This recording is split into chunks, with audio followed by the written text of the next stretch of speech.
Hello friends, welcome back to our channel tuition academy. मैं अभिजीत लेकर आया हूँ फिजिक्स की अगली क्लास। तो पिछली क्लास में हमने ओम्स लॉ और रेजिस्टेंस के बारे में पढ़ लिया था। ठीक है, बहुत लोगों को इस बात में कंफ्यूजन होता है कि रजिस्टर और रेजिस्टेंस में क्या डिफरेंस है। तो चलिए मैं पहले यही बात क्लियर कर देता हूँ। रेजिस्टेंस जो होती है वो किसी भी मटेरियल या कंडक्टर की एक प्रॉपर्टी होती है जिसकी वजह से वो फ्लो हो रहे करंट को अपोज करता है। और रजिस्टर जो होता है वो एक डिवाइस होता है जिसके अंदर रेजिस्टेंस की प्रॉपर्टी होती है। ठीक है, तो चलिए शुरू करते हैं आज की क्लास। और जिसने भी हमारी पिछली क्लास नहीं देखी है उसके लिए मैं लिंक डिस्क्रिप्शन में दे दूंगा, इसको आप जरूर देख लें। ठीक है, तो चलिए शुरू करते हैं आज का टॉपिक। आज का हमारा टॉपिक है टाइप्स ऑफ रजिस्टर। हमारा जो रजिस्टर होता है वो दो टाइप का होता है। पहला होता है फिक्स्ड रजिस्टर और दूसरा होता है वेरिएबल रजिस्टर। ठीक है, फिक्स्ड रजिस्टर कहाँ पे यूज होते हैं? फिक्स्ड रजिस्टर जैसे ऐसे सर्किट्स में यूज होते हैं जहां पर हमको फिक्स्ड अमाउंट ऑफ रेजिस्टेंस की जरूरत होती है, जहां पे हमको रेजिस्टेंस की वैल्यू चेंज नहीं करनी होती है। ठीक है, वहां पे हम फिक्स्ड रजिस्टर्स का यूज करते हैं। इसका सर्किट सिंबल इस तरह से होता है, कहीं पे भी सर्किट में आप देखेंगे तो इस तरह से सिंबल बना होता है और इसको हम आर से डिनोट करते हैं, जैसे नॉर्मली रजिस्टर को डिनोट करते हैं उसी तरह से। ठीक है, और दूसरा होता है हमारा वेरिएबल रजिस्टर। ठीक है, वेरिएबल रजिस्टर हमारे उन सर्किट्स में यूज होता है जहां पे हमको रेजिस्टेंस की वैल्यू को हमेशा चेंज करना होता है, वेरी करना होता है। मतलब फिक्स्ड अमाउंट में रेजिस्टेंस की जरूरत नहीं होती है, कभी उसको कम कभी उसको ज्यादा करने की जरूरत होती है। ठीक है, जैसे इसका एक सबसे अच्छा एग्जांपल है वोल्ट मीटर। वोल्ट मीटर में हमको रेजिस्टेंस की वैल्यू हमेशा चेंज करनी होती है, तो वहां पे हम वेरिएबल रजिस्टर यूज करते हैं। ठीक है, इसका जो सर्किट सिंबल होता है वो इस तरह से होता है, मैंने यहाँ पे बना दिया है। नॉर्मल रजिस्टर के जैसा ही होता है, बस इसमें एक एरो बनी होती है। इसको हम रियोस्टेट भी कहते हैं।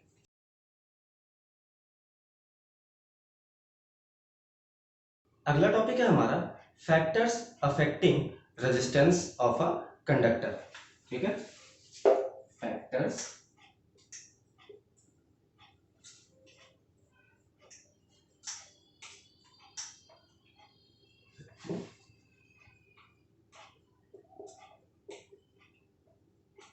Resistance of conductor. कोई भी फिजिकल क्वांटिटी जो होती है वो दूसरी क्वांटिटीज पे डिपेंड करती है। कुछ बेसिक क्वांटिटीज होती हैं जो सब पे डिपेंड नहीं करती हैं, लेकिन मोस्टली जो फिजिकल क्वांटिटीज होती हैं वो हमेशा किसी दूसरी क्वांटिटीज पे डिपेंड करती हैं। उसी तरह से जो रजिस्टर होता है हमारा या रेजिस्टेंस जो होता है वो भी कुछ क्वांटिटीज पे डिपेंड करता है, और उन्हीं में जो चेंजेस होते हैं वही अफेक्ट करते हैं रेजिस्टेंस की वैल्यू में।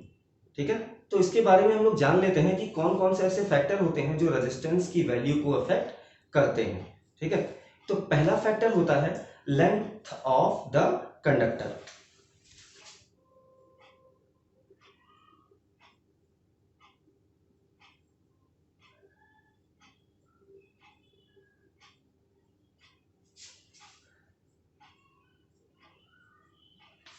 पहला होता है लेंथ ऑफ द कंडक्टर, इसको हम स्मॉल एल से डिनोट करते हैं। ये जो लेंथ होती है वो किसी भी कंडक्टर के रेजिस्टेंस के डायरेक्टली प्रोपोर्शनल होती है। मींस इसको मैथमेटिकली हम इस तरह से लिख सकते हैं। ठीक है, अब डायरेक्टली प्रोपोर्शनल का मतलब क्या होता है, अगर आपको ये बात नहीं पता है तो मैं बता देता हूं। डायरेक्टली प्रोपोर्शनल का मतलब ये होता है कि अगर राइट साइड वाली वैल्यू जो है, जो भी क्वांटिटी है, इसकी वैल्यू अगर हम इंक्रीज करते हैं तो लेफ्ट साइड वाली जो वैल्यू है वो भी सेम रेशियो से इंक्रीज होगी, और अगर राइट साइड वाली वैल्यू को हम डिक्रीज करते हैं तो जो लेफ्ट साइड में वैल्यू है वो भी क्या होगी, सेम रेशियो से डिक्रीज होगी। ठीक है,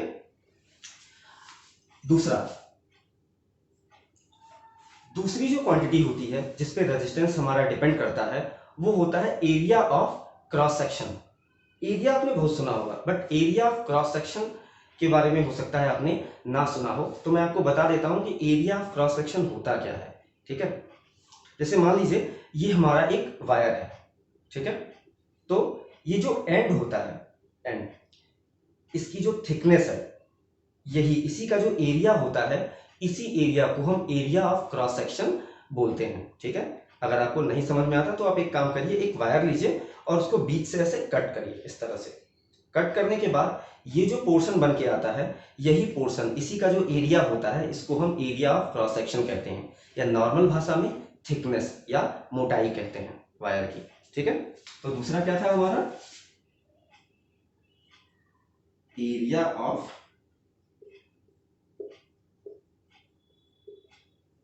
क्रॉस सेक्शन, इसको कैपिटल ए से डिनोट करते हैं।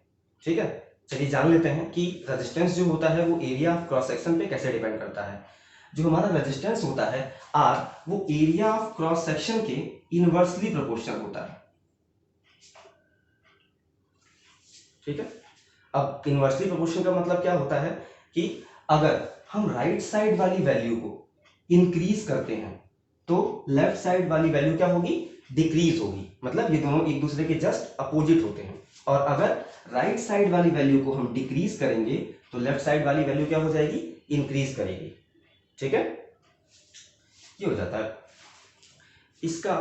अगर हम इन दोनों इक्वेशंस को, अगर हम मान लें कि ये हमारा पहला इक्वेशन है और ये हमारा दूसरा इक्वेशन, अगर हम दोनों इक्वेशंस को कंबाइन करें तो जो r हो जाएगा वो हमारा r is proportional to l upon e हो जाएगा। देखिए सेम चीज, यहाँ r जो है l के डायरेक्टली प्रोपोर्शनल है, और तो यहाँ भी r l के डायरेक्टली प्रोपोर्शनल है। यहाँ r a के इनवर्सली प्रोपोर्शनल है, तो यहाँ भी r क्या है, a के इनवर्सली प्रोपोर्शनल है। ठीक है, तो हम इन दोनों इक्वेशंस को कंबाइन कर दिए। अब जैसा कि मैं पिछले वीडियो में बता चुका हूं आपको कि कोई भी जो फॉर्मूला होता है वो हम डायरेक्टली प्रोपोर्शनल के साइन के साथ नहीं रखते। किसके साथ रखते हैं, इक्वल के साइन के साथ रखते हैं।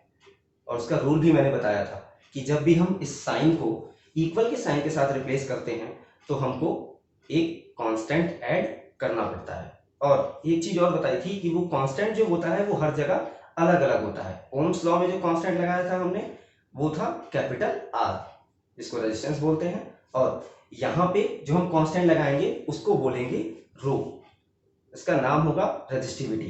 ठीक है, तो लगाते हैं आर, इसको हमने रिप्लेस कर दिया इक्वल से एल अपॉन ए, तो पहले से ही था, और एक कांस्टेंट ऐड करेंगे जिसको हम बोलते हैं रो। ये होता है इसका सिंबल, वेयर रो इज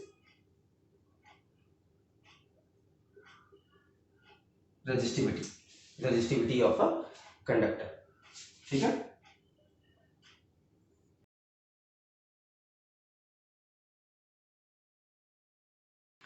ये तो हमारा फॉर्मूला आ गया। लेकिन एक पॉइंट मैं आपको और बताना चाहता हूं, ये जो रेजिस्टेंस होता है वो एक और फैक्टर पे डिपेंड करता है, जो होता है टेम्परेचर। ठीक है, टेम्परेचर पे हमेशा कि किस तरह से डिपेंड करता है, वो मटेरियल की क्वालिटी पे डिपेंड करता है। अगर हम जो मटेरियल यूज कर रहे हैं वो कंडक्टर है, तो जो रेजिस्टेंस होगा वो टेम्परेचर के डायरेक्टली प्रोपोर्शनल होगा।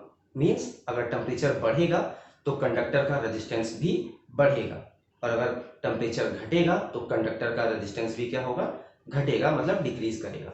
ठीक है, लेकिन अगर हम मटेरियल चेंज कर दें, कंडक्टर की जगह पे सेमीकंडक्टर यूज कर लें, तो ये क्या हो जाता है, जो टेम्परेचर जो होता है, सॉरी, जो रेजिस्टेंस होता है वो टेम्परेचर के इनवर्सली प्रोपोर्शनल हो जाता है। मींस ठीक अपोजिट, टेम्परेचर की वैल्यू अगर हम बढ़ाते हैं तो सेमीकंडक्टर का जो रेजिस्टेंस होता है वो घट जाता है, डिक्रीज कर जाता है, और अगर हम टेम्परेचर को घटाते हैं तो सेमीकंडक्टर का जो रेजिस्टेंस होता है वो इंक्रीज कर जाता है। ठीक है, तो ये पॉइंट्स याद रखिएगा क्योंकि अक्सर इसका यूज पड़ जाता है कॉम्पिटिटिव एग्जाम्स वगैरह में।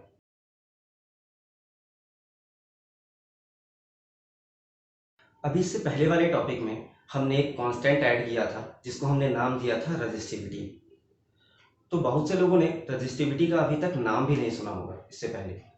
तो जो नहीं जानते हैं कि रेजिस्टिविटी क्या होता है, उनके लिए मैं रेजिस्टिविटी की भी डेफिनेशन बता देता हूँ। रेजिस्टिविटी होता क्या है, ठीक है, तो चलिए जान लेते हैं कि रेजिस्टिविटी क्या होती है।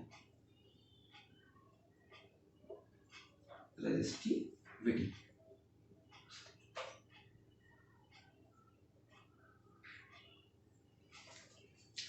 रजिस्टिविटी। इसको हम एक फॉर्मूले से समझते हैं। पहले फॉर्मूला इसका हम दिखाते हैं, उसके बाद उस फॉर्मूले से हम डेफिनेशन को क्रिएट करेंगे ताकि आपको याद करने में आसानी हो जाए। ठीक है, क्योंकि इसकी डेफिनेशंस पूछी जाती हैं, अक्सर बोर्ड के एग्जाम में भी पूछी जाती हैं और कई जगह यूज भी होता है।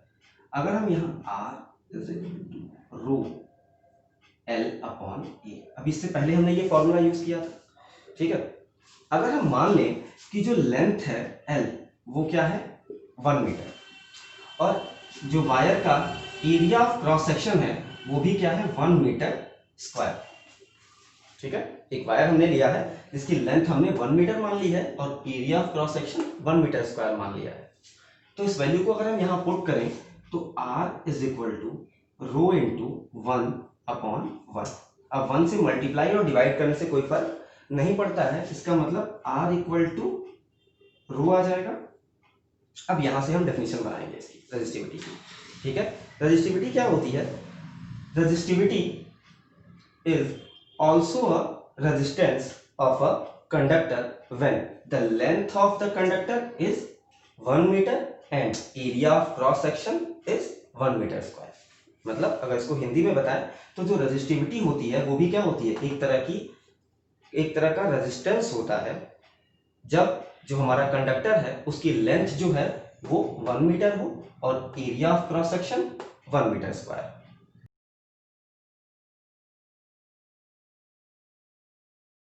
तो अभी तक हमने रेजिस्टेंस के टाइप्स, रेजिस्टिविटी और रेजिस्टिविटी का फॉर्मूला एक देख लिया है।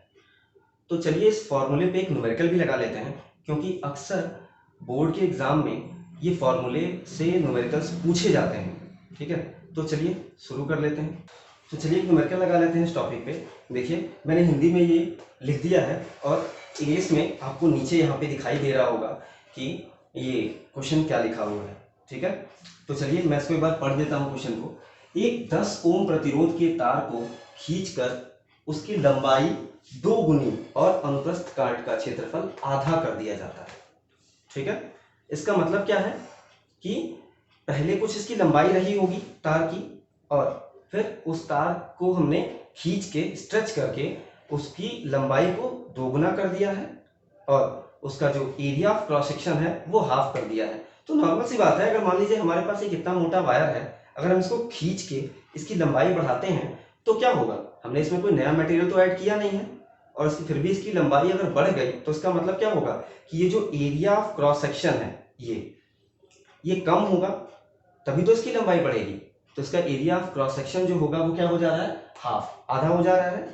तो जो नया वायर है उसका रेजिस्टेंस हमको पता करना है। ठीक है, मान लेते हैं कि पहले केस में जो रेजिस्टेंस है हमारा वो R1 है और लेंथ जो है कंडक्टर की या वायर की L1 और क्रॉस सेक्शनल एरिया A1 है। दूसरे केस में रेजिस्टेंस को R2 मान लेते हैं, लेंथ को L2 मान लेते हैं और एरिया ऑफ क्रॉस सेक्शन को A2 मान लेते हैं। ठीक है, तो अकॉर्डिंग टू क्वेश्चन क्या होगा कि R1 गिवन है हमको कितना 10 ओम, R2 हमको क्या करना है, पता करना है। ठीक है, और L2 जो है वो क्या है 2L1 और A2 क्या है A1 अपॉन 2। मतलब एरिया क्या हो गया है, हाफ हो गया है पहले से और लेंथ क्या हो गई, दुगनी हो गई है। ठीक है, तो अभी जो हमने फॉर्मूला पढ़ा था R is equal to rho L upon a. अच्छा, मैं एक चीज आपको बताना चाहूंगा कि रो जो होता है, हमने क्या किया, मटेरियल चेंज नहीं किया है, एक ही वायर था, उसी वायर को केवल स्ट्रेच किया है, खींचा है और खींच के उसकी लेंथ बढ़ा दी है। ठीक है, हमने इसका मटेरियल चेंज नहीं किया है, इसका मतलब रो की वैल्यू चेंज नहीं होगी। रेजिस्टिविटी जो होती है वो एक मटेरियल के लिए हमेशा एक ही होती है, फिक्स वैल्यू होती है। अगर हम मटेरियल चेंज करेंगे तभी रो की वैल्यू चेंज होगी, इसलिए दोनों केस में जो रो की वैल्यू होगी वो सेम होगी, वो चेंज नहीं होगी। ठीक है, तो पहले केस के लिए अगर हम इसको R1 कर लें, इसको L1 कर लें, इसको A1 कर लें, ठीक है, लेकिन रो को हम रो 1 रो 2 नहीं करेंगे, वो फिक्स रहेगा, इक्वेशन 1 बना देते हैं।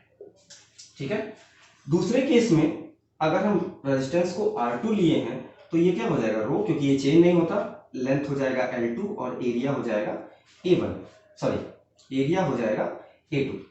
वैल्यू पुट करते हैं तो ये हो जाएगा रो, L2 की जगह पे हम क्या रख सकते हैं 2L1 रख दिया, और A2 की जगह पे A1/2। ये 2 पलट के ऊपर जाएगा तो 2 और 2 का मल्टीप्लाई होके 4 हो जाएगा, इसको मल्टीप्लाई लगा देते, तो ये हो जाएगा 4 रो L1/A1। इसको बना देते हैं हम इक्वेशन 2। ठीक है, अब क्या करते हैं, divide equation 2 by equation 1। Equation 2 में इक्वेशन 1 से डिवाइड कर देते हैं। तो डिवाइड करते हुए हमको एक चीज ध्यान में रखनी है कि जो लेफ्ट हैंड साइड है वो लेफ्ट हैंड साइड से डिवाइड होगा और राइट हैंड साइड हमेशा राइट हैंड साइड से डिवाइड होगा। मींस इधर क्या लिखेंगे हम R2/R1 और इधर लिखेंगे 4 रो L1/A1 रो L1/A1। ठीक है, अब देखिए रो से रो कैंसिल, L1 से L1 और A1 से A1 कैंसिल हो जाएगा। R1 की वैल्यू हमको पता है 10 ओम, पुट कर देते हैं, ये हो जाएगा 10। यहाँ कितना बचा है, केवल 4। तो R2 की वैल्यू हमको निकालनी है तो हम 10 को उधर शिफ्ट करेंगे, इधर डिवाइड में है, उधर जाएगा तो मल्टीप्लाई में हो जाएगा, 4 × 10, तो R2 = कितना आ जाएगा 40 ओम। ठीक है,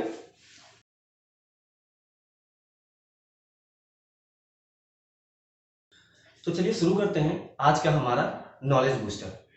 ठीक है, नॉलेज बूस्टर का आज का हमारा टॉपिक है, जैसे देख लीजिए क्या होता है कि घर में हमारे ढेर सारे एप्लियंसेस लगे होते हैं, ढेर सारी डिवाइसेस लगी होती हैं, फैन लगा होता है, बल्ब लगा होता है, मोटर लगा होता है, ढेर सारी चीज़ें लगी होती हैं।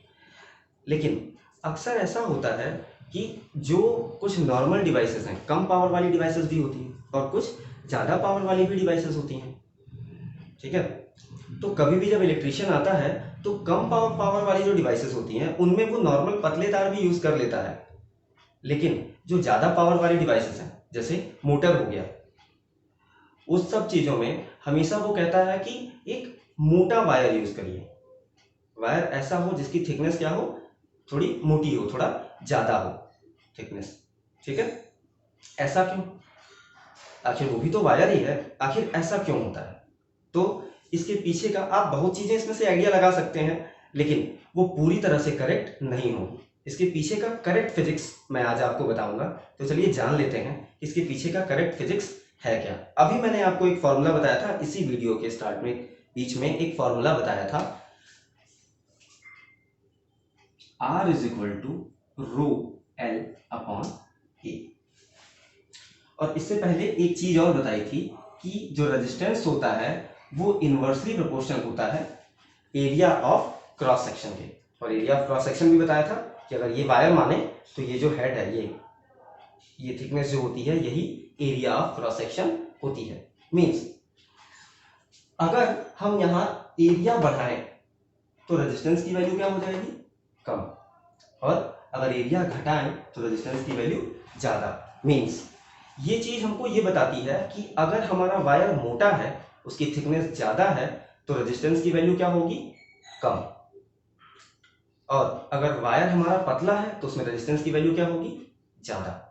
और हम हमेशा कम रेजिस्टेंस, जितना पॉसिबल हो सकता है उतने कम रेजिस्टेंस को यूज़ करने की कोशिश करते हैं ताकि हमारे एप्लियंसेस ईजी वे में काम कर सकें, क्योंकि रेजिस्टेंस क्या करता है, हमारे करंट को कम कर देता है, अपोज करता है और उसकी अमाउंट को कम कर देता है।